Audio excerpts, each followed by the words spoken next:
మద్యం షాపులు ప్రైవేటైజ్ చేసి కరెక్ట్ గా ఇదే ఆరోపణ మీదనే అరవింద్ కేజ్రీవాల్ అనే ఆయన వ్యక్తి ఆయన జైల్లో పెట్టి ఇక్కడ సక్సెస్ఫుల్ గా అక్కడ చేయలేకపోయాడు. చేయక మునిపే ఆయన జైలుకు పోయినాడు పాపం. ఇక్కడ చేసి సక్సెస్ఫుల్ గా అరవింద్ కేజ్రీవాల్ అక్కడికి పోయి తిట్టొస్తాడు. దురుద్దేశంతో చేసిన వాళ్ళందరూ కేవలం తెలుగుదేశం పార్టీ కార్యకర్తలనే అపోహతో ఆ కాంట్రాక్టర్లకి బిల్లులు చెల్లించుకోకుండా ఆ కాంట్రాక్టర్ల మీద విజిలెన్స్ అండ్ ఎన్ఫోర్స్మెంట్ కేసులు పెట్టి వాళ్ళని వేధించిన విషయం అందరికీ తెలిసిందే.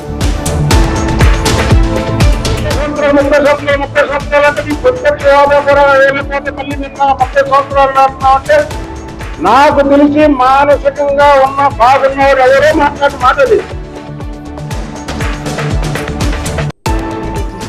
పుష్ప 2 అని, బాహుబలి 2 అని, భారతీయుడు 2 అని అన్నట్టు ఆయన ఒక 2 రిలీజ్ చేసినాడు. నా ఎంట్రుగా బీగలేరు అది స్టేట్మెంట్. నీ ఎంట్రుగా మేమెందుకు బీగుతాం? మేము బీజేపీ పార్టీలో 3 కొడతాం నేరుగా. ఈయన 10 ఏళ్ల క్రితం వచ్చాడు 2.0 అని. ఈయన ఇప్పుడు కొత్తగా వస్తున్నాడు 2.0 అని. ఈయన పేరు చిట్టి, ఈయన పేరు చిట్రెడ్డి. ఈయన పేరు సినిమాలో చిట్టి, ఈయన చిట్రెడ్డి. వాస్తవాలు తెలియక బీసీ సంఘాలని, బీసీ నాయకుల్ని, బీసీ జనాన్ని తప్పుదో పట్టించే విధంగా బీఆర్ఎస్, బీజేపీ నాయకులు మాట్లాడే తీరుని, కాంగ్రెస్ పార్టీ చేసిన ఈ ఘనమైన కార్యక్రమాన్ని ప్రజలకు తీసుకోవాల్సిందిగా కూడా శాసనసభ్యులకు సూచించడం జరిగింది. ఇప్పుడు ఎన్నికలు వచ్చినా 100% మంది కాంగ్రెస్ పార్టీ గెలవాల్సిందే. ఇవాళ బీఆర్ఎస్ పార్టీ అనేది లేనే లేదు తెలంగాణలో. బీజేపీ ఉన్న వాళ్ళు స్టేట్మెంట్ కి పరిమితమైన తప్ప వాళ్ళు ఏ స్కీమ్ ఒకటి కూడా మనం చేసిన స్కీమ్లను ఒకటి కూడా చేసింది లేదు.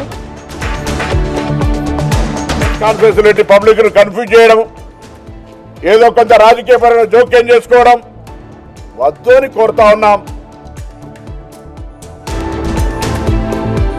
భారత రాజ్యాంగం ఇచ్చిన హక్కు రిజర్వేషన్. మరి అట్లాంటి పరిస్థితుల్లో ఈ రకమైన ఒక నో సూటబుల్ క్యాండిడేట్ అనే ఒక నిబంధన తీసుకొచ్చి ఎస్సీ, ఎస్టీ, ఓబీసీ అర్హత కలిగిన విద్యార్థులకు అన్యాయం జరిగితే ఇది మంచిది కానే కాదని చెప్పి కూడా వారికి వివరంగా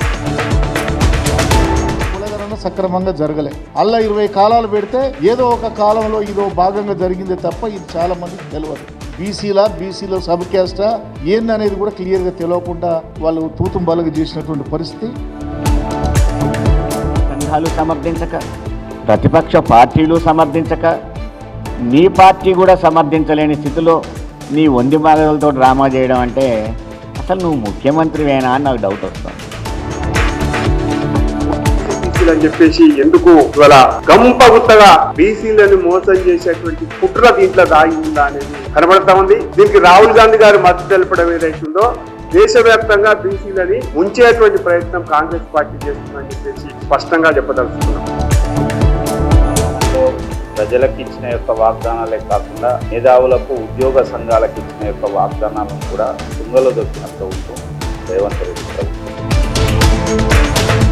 Mobility and migration has many other associated activities also of an illegal nature. Moreover, those of our citizens who have been inveigled into illegal movement themselves become prey to other crimes. Model में सर्वोपरि है family first, और इसलिए उनकी नीति, रीति, उनकी वाणी, उनका वर्तन उस एक चीज को संभालने में